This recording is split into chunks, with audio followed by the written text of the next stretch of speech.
Go. Hello, this is Jay Whitson coming at you with a live-action interview, and sitting across from me from the table today is Miss Kathleen Whitson. Or his mom. So, the topic that we are going to be talking about today is we're going to be talking about The Lord of the Flies. So, Miss Whitson, Mom. when have you read the book Lord of the Flies? I read the book Lord of the Flies when I was in high school. Okay. What grade were you when you read it? It was Mr. Bub's senior English, I think. I think senior English. Senior English? Okay. Did you enjoy the book? I loved Lord of the Flies. It was a very good book. Okay. What was so enjoyable about the book? I just like the idea of boys figuring life out. I thought it was interesting to see some of the violence and meanness. I see that in kids all the time, and I like that when it's not. I don't like. That's not what I mean. But when it's uncensored, kids can be really frightening. And I think that it illustrates why children in general need guidance all the time. Okay.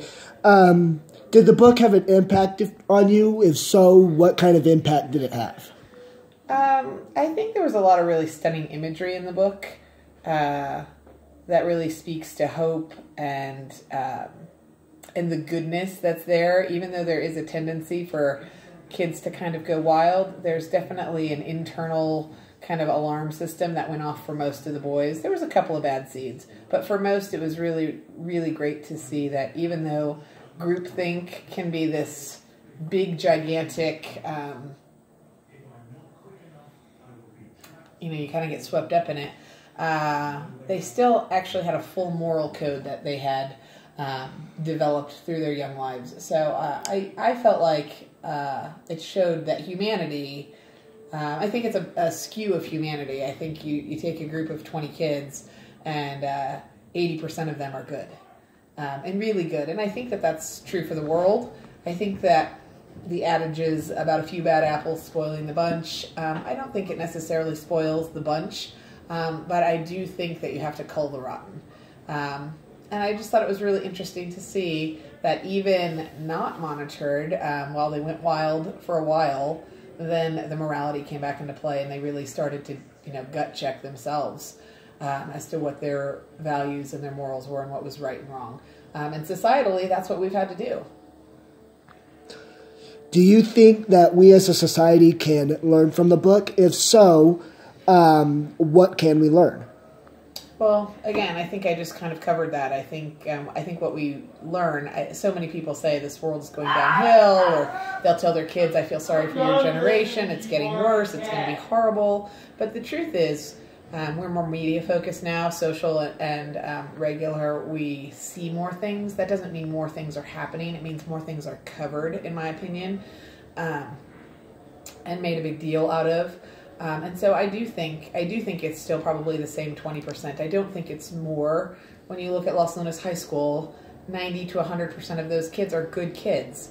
Yeah, there's probably a few bad ones. There's probably a couple in there that have, bad thoughts or bad ideas or.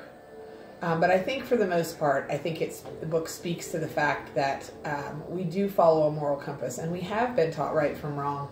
And even if it seems like things are out of control and getting away from us, the truth is the vast majority of this world are good. And I believe that.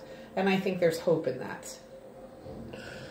So if the entire world could read this book, if everybody read this book, how do you think that it could impact the society?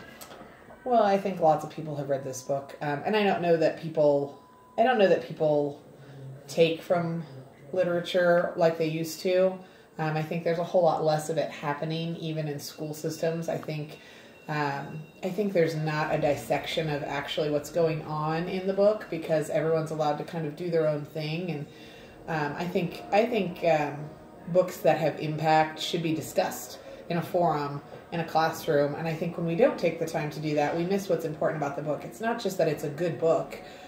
There's real lessons. The authors of the books, in fact, the entire list of the classics that you guys were able to pick from had real messages. And that's true for authors today. There's real message. But if we don't discuss the message, then we've not missed the point, but there's something that happens in the sharing of ideas that allows you to see other viewpoints.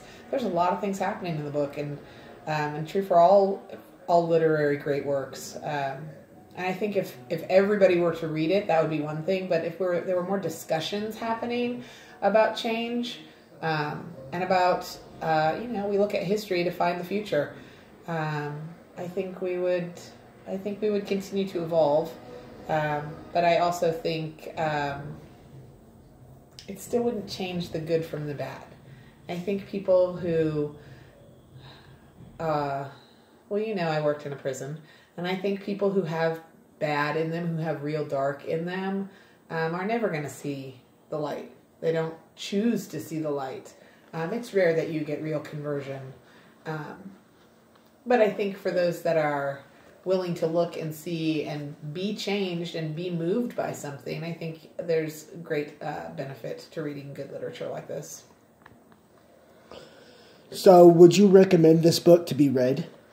Yeah, absolutely. It was, I can clearly remember sitting in my high school class and having really good conversation, like having peers that could really pick out what was important in the book, myself included, and really debate some things that were going on and how they related to our situation then. And I think that is still relevant today. So do you agree that the book is very important, like people of the ACT or SAT say?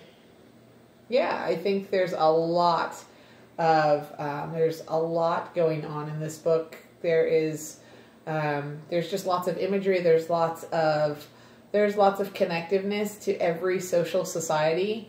Yes, it's a story about a group of kids, a group of boys, but the truth is it's relational to all of society, and you can pull things from every success and failed society through the ages, because they were no different. The way that they defined leadership, the way that they culled out the weak, per se, the way that the weak fought back on occasion, all of those things are